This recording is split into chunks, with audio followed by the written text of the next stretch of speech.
Says the Chovot Halevavot, we were discussing last time, why did Hashem make it that we have to do ishtadlut? Let him just make it like how we were in the beginning, in the Garden of Eden. Everything was decreed from above, and he just gave us ready-made and parnasah in our hands. Why do we have to go and struggle for it and pursue it and be busy with it? So he said, number one is that in order to test us, to realize that we do have to use our emunah and not to get overtaken by our body's needs and not to forget our soul's needs. And number two, he says, is if we wouldn't be busy working, we would be busy chasing our desires. We would have way too much free time. Not everybody would be able to learn all day. So therefore, it's good to have work. The Bishman Pirkei Avot says it's good to have work and learning. Through the two of them, you're busy with mitzvot, you're busy and not doing averot. But if you would have no work, right, then you do nonsense. And you're going to be busy chasing your desires all day. As it says, Torah and Derech Eretz, you get Shneim Mishkach Hadamon. Torah with working, two of them, the races the sins. Okay. Here's another benefit is it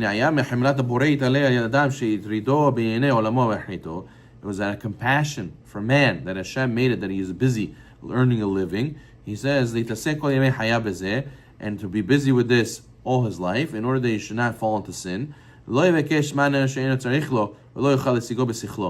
not to have the leisure to seek out things that he doesn't need to know about and which he has which any case he cannot grasp with his mind. He says also he will not spend his time theorizing about topics like the beginning of the universe or what will be at the end of his existence, right? The Mishnah Chagiga says, right, you have in colleges today, you have philosophy class and you have evolution and you have how did the world start, what will happen after we die, all these theoreticals.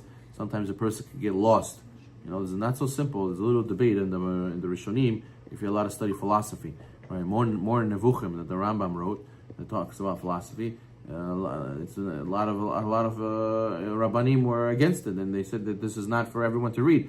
This is specifically for those who have learn philosophy already and need to have the records set straight for them. But he says that if we wouldn't have to work, we would be busy theorizing about all these things, and they're beyond our grasp anyways. The Mishnah Chagiga says these matters are beyond human comprehension and should not be contemplated. They might lead a person who misunderstands to heresy. How did the Tzdukim start? How did the reform against the rabbis in the temple start? Is because Tzadok and Baitus, they heard the Rebbe, Shmai Naftalion, they said, don't serve God on condition to receive reward. Right? Rather, serve God, not to receive reward, right? Look to serve God for the relationship. But they misunderstood, and when they understand, there's no reward. So they went off the derech. They made their own Torah. They made their own rules. So you see, if a person doesn't learn something properly, you could lead to heretical conclusions, God forbid. So therefore, another compassion Hashem had with us is that he gave us time to be busy working, so we shouldn't go and theorize about things that are anyways out of our grasp. As it says,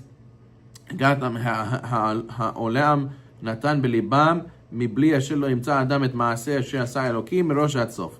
He also put preoccupation in the world, so man should not find what God has done from the beginning to the end. Now, obviously, if you become a scholar and you're able to read these things properly, so you're right, you're allowed to read these things. But if a person is just starting out and he wants to know already the secrets of the world, it's like learning Kabbalah when you just became religious. What are you doing learning that? You have to build up to it. You might get confused. You dabble in things that are beyond your comprehension, you could get damaged, God forbid. Like Rabbi Kiva, Ben Zoma, Ben Azai, and Eliezer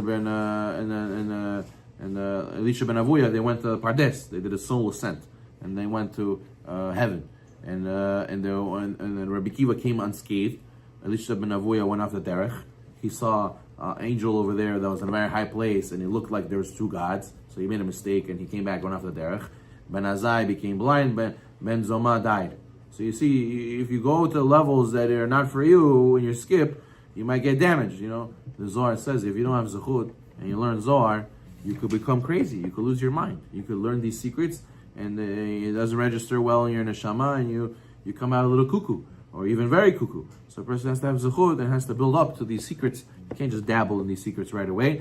So if we have free time, so we might fall into that trap. So Hashem can have compassion on us. But if a person makes the service of Hashem his priority, then what? בוחר ביראתו, בוטח בו בענייני תורתו ועולמו, מסר מן הדברים מגונים. But now what happens? Do you have to have ishtadlut all your life? Do you have to put efforts all your life to work? Not necessarily, says the Chovot Halevavot. He says, if you choose a life of fear of Hashem, and you place your trust in Hashem in regards to the worldly and spiritual matters, and you stay away from negative character traits, you try to become a better person and to get good character traits, he has demonstrated he does not rebel against Hashem in a time of tranquility. What does that mean? That means that if you have real emunah, then you serve Hashem well, even when you're relaxed. Meaning, Shabbat, there's no work. Do you serve Hashem properly also over there? Okay, so anyways, during the week, you gotta get up early to go to work. So you go to the early minyan, and you stay for the shiur. Because anyways, you need to go to work, and all your friends are there and all that. Well, let's say Shabbat, no, none of your friends are there, and nobody sees what you're doing. Are you also serving Hashem over there? When, let's say, your day off from work, there's no work that day. Do you still wake up and go to your minyan? Do you still go and learn and pray? So over there is where a test. It says the Pele Yoetz, Chol HaMoed, when nobody's supposed to work, that's the biggest test. Hashem says, let's see if you're really dedicated to Hashem. So he says over there, when a person shows Hashem that even in tranquil times, even in times where you have a day off, you still serve Hashem full-heartedly, you don't take your foot off the gas pedal. He says over there, then what? Then Yistalek Alav Torah Hagilgul Sibur Bavatarpo. If you don't show Hashem, you're pursuing leisure and laxity. You don't follow the Yitzhahara. Lo yaped b'chshafei olam. You're not taking in by the enchantment of this world, all these fancy stuff in this world and gashmiut. If you remove yourself from all those things, Hashem will remove from yourself the burden of having to seek out and make use to obtain his livelihood. Comes out that what is the first reason you have to work so hard for money? Is to test you. To test you to see if you really serve Hashem and trust in Hashem. But I see you trust in Hashem. I see you want the right thing. So I don't need to test you anymore. I know you're good. And the second reason is because if you have too much free time, you'll do wrong things. No, but I see you always use your free time for good things. So therefore, once you get to that level, Hashem says, now you don't need to work so much. Now you work 11 to 2, you work 12 to 1, and the rest of the time, you're doing philanthropy, the rest of the time, you're doing tzedakah, the rest of the time, you're learning Torah, the rest of the time, you're free to do mitzvot. But not everyone gets to that level. To get to that level, you need to prove yourself to Hashem that even when nobody sees, you still have Hashem's best interest in mind. Baruch Adonai Olam.